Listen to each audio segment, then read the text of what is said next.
Not having the right to vote makes me feel like less of a person. It really demoralizes me as a human being. People know me from being a good educator, being a great father to my children, being, so many different things. But on election days and voting days, I'm nothing. It seems crazy to restrict it when the goal of probation and the goal of all society, it really is to have people live harmoniously together. We're trying to allow the offender a gateway to reintegrate into society.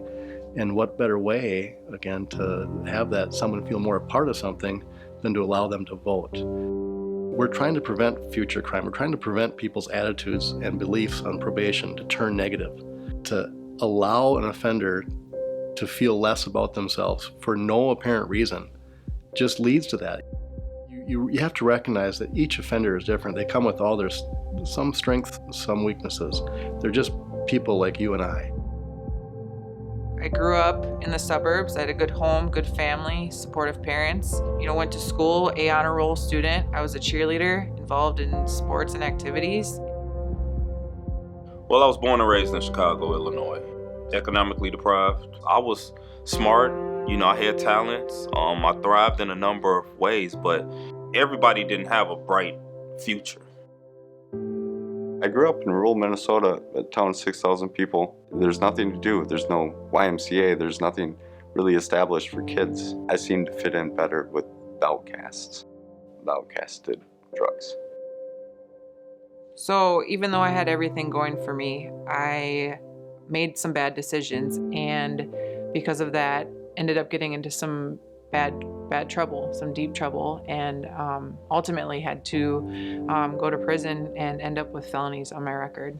I wound up in a gang. I wound up selling drugs and was incarcerated from the time I was 21 to the time I was 24. And I got into some bad things in my youth, started getting in trouble with the law.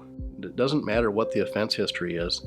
Your standard condition on a felony level probationer is you won't be able to vote. I work for a nonprofit organization that helps people in recovery, but I can't vote. Transitioned into the community, got out of treatment, and been sober ever since. I'm 28 years old. I've never been able to vote. I was just trying to figure it out, and I started at Metro State, and that was the best decision I ever made because I met a professor who said, I'm not going to let you go back to prison. So I got my 4-year degree in 3 years. Everybody has something that we can learn from. Those folks represent us. And why shouldn't everybody get a chance to vote? I just think that having a voice is important, especially being an American citizen.